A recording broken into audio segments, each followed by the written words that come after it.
So it's been a while, but welcome to another Bullyball college football video. This time we're going to get into some season preview stuff. We're going to be talking about 5 teams that we like, and then later down the road we're going to talk about 5 teams that we don't like for the upcoming college football season. I'm Jake, that's Matt. We are going to be talking, not all of them are going to be under the radar teams. There's going to be some teams here that everyone likes for the upcoming season, but we tried to go off the map a couple times in here. Is there anything you'd like to say about the upcoming college football season before we get down into it?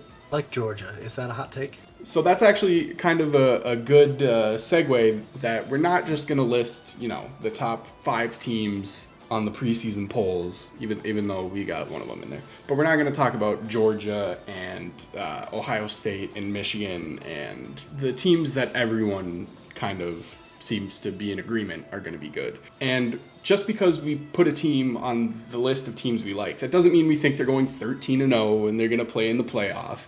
It's relative to the history, or at least the recent history of these programs. So if a team went 6-7 last year and we think they got a chance to win 9 or 10 games this year, that's a team that we might like. I think the 5 teams that we have picked out, there's especially 4 of them, there's a chance that these teams could really make some noise late in the season. I would agree with that. And for a lot of college football programs, if we're being real, the end goal is not to win a national championship.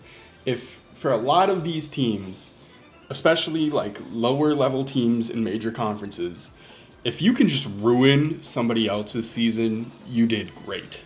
So we're going to get into our first team here. This one kind of chalk, kind of a team that everyone seems to be in agreement on, and that would be the Florida State Seminoles, who had a very impressive season last year, probably for the first time under Mike Norvell.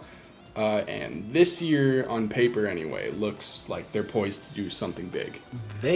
I would say, of the teams we are going to discuss, I think they are the one team that has the national championship aspirations, or at least playoff aspirations, because the way things are shaping up for them really feels like their year, and this feels like a big Florida State Renaissance season. After the bowl game win and everything, this feels like a huge opportunity for this school to get back to where their standards have been. I would agree. Just looking up and down the roster, Jordan Travis is back at quarterback. He was kind of underratedly incredible last year. They have Keon Coleman, who is a jump ball machine, and then their other wide receiver is 6'7". Just absolute jump ball demons out there. And the other thing about Florida State is that their front seven, specifically the defensive line, just ungodly for college football. Oh, they have probably the best front unit in the country, I would say, sans maybe Georgia.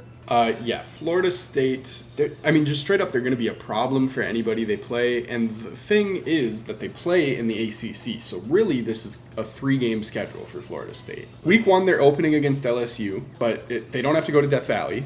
And then week 4, they're at Clemson, and they end the season at Florida. I guess technically they do. They do have to go to Death Valley. Depends who you ask. Yes, they do have to go to Death Valley. Before Clemson fans get all over me, apparently they do have to go to Death Valley. I think really the Clemson game is what's going to determine it. Division-wise is going to be, I think, what their entire season hangs on. I think LSU, with as good as people expect LSU to be, potentially, that's a game that I think, especially being so early in the season, I don't think it completely turns their playoff aspirations whatsoever, but Clemson definitely does, because that is essentially your berth into the ACC championship game, more or less. I just think a good formula to win a lot of college football games is to have a very good quarterback and a disruptive front, and Florida State has both those things. This is a quarterback last year, like you touched on, with Jordan Travis being substantially underrated. I would argue he's probably a top 3 quarterback in the country right now. Yeah, I actually think that Jordan Travis for Heisman would not be a bad bet this year, just with how often Florida State's offense is going to have the ball against a weak schedule. He's got a chance to put up some huge numbers. They might have, if they have questions anywhere, it's probably in the secondary, but it remains to be seen if Clemson's new offense with Garrett Riley, Cade Klubnik, if they're going to be equipped to take advantage of that. This isn't the ACC of the last few years where it was all offense, no defense. Those quarterbacks are mostly either like on an NFL roster or have transferred to other schools. Yeah, and Florida State doesn't play North Carolina, so they don't have to worry about Drake May. So there you go. Moving on to our next team, I'm actually going to jump around here a little bit. We're going to go to the Pac-12. Since we just did a little bit of Clemson talk there, we're going to talk about Oregon State, a team that, if you weren't paying attention, you could have missed that they were pretty good last year. A couple of big wins towards the back half of the season. And now they have a new quarterback in DJ Uiagalelei coming in from Clemson. Had his moments in Death Valley, but we'll see if Oregon State orange suits him better than Clemson's orange did. What we know about Oregon State, they're a tight end factory. Their offensive line is big and mean. They can run the ball. And they have a lot coming back on defense. Their defense wasn't great last year, but with more experience, especially in the secondary, we'll see what they can do to some of the high-flying offenses in the Pac-12. And especially defensively, a lot of the players that they have coming back are very, very valuable positions, and they're very good players. So whatever their holes that they have to fill, it's kind of going to be a little bit eased in, per se, just because I think they're going to be able to generate more pressure this year. Did lose Riley Sharp off the edge. He's transitioning to tight end. That's a weird one because he was their sack leader last year.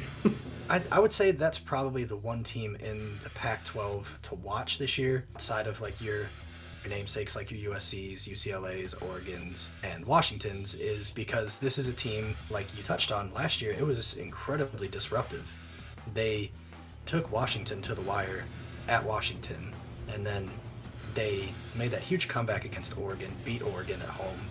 Nobody wants to come play at Corvallis. That's the biggest thing.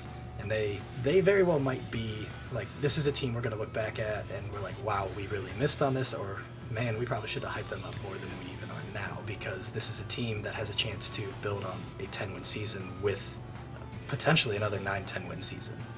Yeah, and that's the thing you touched on, is nobody wants to come to Corvallis. Well, the teams that are going to Corvallis this year are Utah, UCLA, and Washington. They don't play USC. Their toughest road game, I mean, they play at Oregon to end the year. But their other road games, we're looking at Washington State, Cal, Arizona, and Colorado. This is a schedule that kind of lines itself up where if they can pick off Washington and Utah at home, you're winning 10 games again. And Absolutely. back-to-back 10-win seasons for it's Oregon State would be a great accomplishment for that program. That'd be huge for them, because this is kind of a program that they've quietly just been murking in the waters, ready to kind of take that leap. And last year we saw that leap. And I will be intrigued kind of to see that QB battle a little bit between EJ and Gulbranson, because Gulbranson came in late last year, and I mean, just he kind of was a big reason that they won 10 games. So we'll be really intrigued to see just how they handle that quarterback situation, because you don't bring in DJ to sit the bench, quite frankly, but you kind of do have to ride with the hand that kind of got you there a little bit. So it'll be interesting. And it gives them options if they get early into the season and one or the other isn't playing well.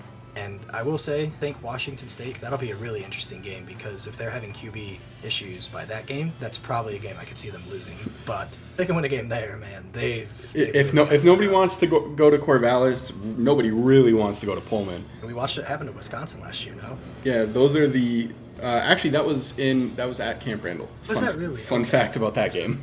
Man, that kind of just shows you the little bit of a weird twist I had on that. I was like, there's no way they lost that game at home, right? They sure did. But what an incredible segue into the third team that we like for this season, the Wisconsin Badgers, who last year, lost a home game right? to Washington State. 7-6 in the Big Ten West. They're going to do better than that. I love what they did with the coaching staff with Luke Fickell. It's going to be weird. There's no doubt about it. It's going to be weird. It's not going to look like Wisconsin. It's not going to look like Paul Chryst, Wisconsin, which is great for them. New offensive coordinator, Phil Longo. If that name rings any bells, it's because he was running those high-flying air raid offenses at North Carolina for Mac Brown for a little bit there. And the huge addition there is they probably plucked the best air raid quarterback out of the portal with Tanner Mordecai. Yes, Tanner Mordecai, who is one of 6 quarterbacks over the past 2 seasons with 6,000 plus passing yards and 70 plus touchdowns. That puts him in a class with like Bryce Young and CJ Stroud. Obviously, it's a little different. Mordecai playing easier defenses and playing in a true air raid offense. But guess what? He's playing in the Big Ten West in a true air raid offense. Are defenses in the Big Ten West equipped for air raid? I think that we're going to find a lot out about the Big Ten West this year. I would say not even necessarily like talent or team-wise, but just off the sheer possibility that we have a big turning point for that division. That's going to be my most watched division in the country this year because my condolences. Much hinges. Yeah, it's ugly. It's been ugly for a while, but with Purdue moving in a different direction coaching-wise, and Wisconsin bringing in Fickle, and Fickle basically, like, within days just kind of no Jim Leonard, and bringing in Longo, it's going to be so interesting to watch a team that's going to willingly throw the ball 30-plus times a game in that division to win. And I think what this does, more than anything, is this is the peak time for Braylon Allen. He is going to be the best running back in the Big Ten this year, and it hinges on what they're able to do offensively. And that's a bold statement considering the two-headed monster at Michigan. Braylon Allen, I think, talent-wise, and with what this offense can do in that division, has a chance to rush for 1,700 yards this year. And that's a really, really, really big step forward in that division. And if that happens, I would say if he rushes for 1,700 yards, they will not lose a game in that division this year. Probably not. And the thing with Phil Longo is that while he is kind of a true air raid offensive coordinator, if you watch 2019 North Carolina, he's not unaware of the talent he can have at running back. That was the team that had Michael Carter and Javonte Williams. Nobody would say they were underutilized in North Carolina's offense. So I think he recognizes the talent he has with Braylon Allen. The upgrade from Graham Mertz to Tanner Mordecai is indescribable, in my opinion. And just getting the general stink of Paul Christ off the program is going to be great. We know their recruiting was very bad under Christ, which may hold them back a little bit this year. But if you look at some of the games they're playing, I think October 14th through October 28th is going to be the most important stretch of the season for Wisconsin. They play Iowa at home, they go to Illinois, and they play Ohio State at Camp Randall. If they win two of those games, and I think I know which two they're probably going to win, then I just struggle to see anyone else winning the Big Ten West. Iowa especially is, I think, the game that intrigues me the most on this schedule because it is going to be a team who kind of was forced to have a changing of the guard against a team who kind of seems content with their old ways. And I really do think that game could get very ugly for Iowa. I would agree. I think the most interesting game for me is the week after that when Wisconsin goes to Champaign to play the Fighting Illini, now that they are coached by Brett Bielema and Jim Leonard is part of the defensive coaching staff. That is going to be a bloodbath. That's going to be an incredibly fun afternoon of Big Ten West football. So now we're going to veer out of the Big Ten West. We're going to head back to the SEC real quick. We're going to talk about the Arkansas Razorbacks, who last year, I don't know that I would say they underperformed, but I think they can do better, and a lot of that hinges on the fact that they have KJ Jefferson and Rocket Sanders in their backfield.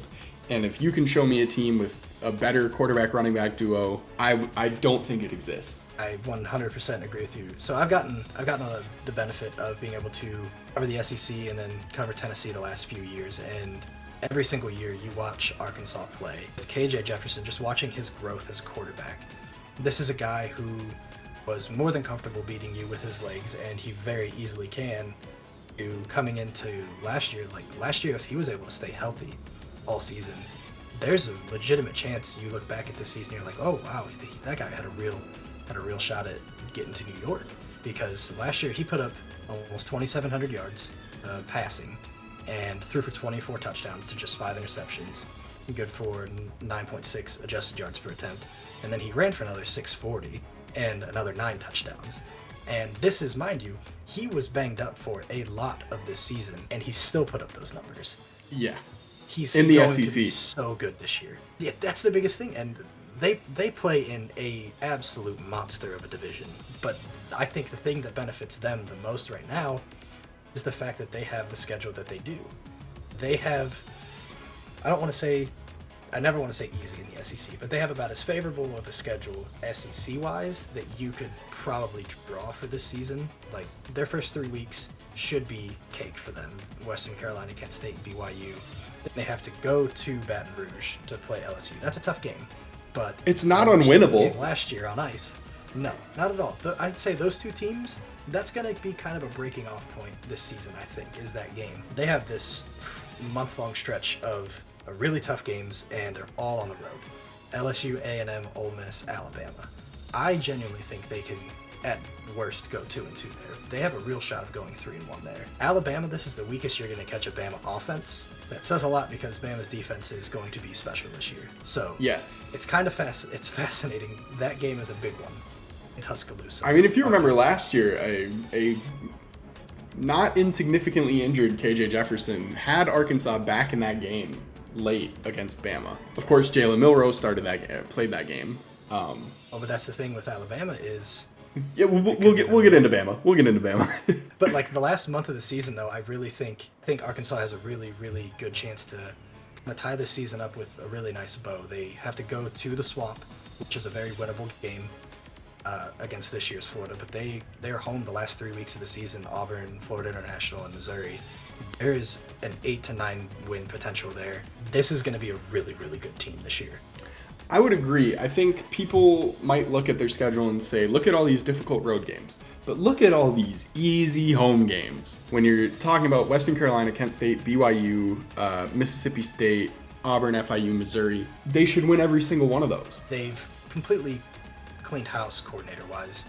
Ins Dan Enos offensively, and then Travis Williams is in at DC on his Larry Odom, which I think is to their benefit in a huge way because, yeah, they generated a ton of pressure last year, but this is a team that was giving up over 460 yards and 30 points a game. So defensively, their leaps, I think, will be noticeable initially. With an SEC schedule, especially if you're not like one of the top tier SEC teams, if you're winning 8, maybe 9 games, that's undeniably a successful season. And that puts you in a potential chance to get a New Year's Six Bowl.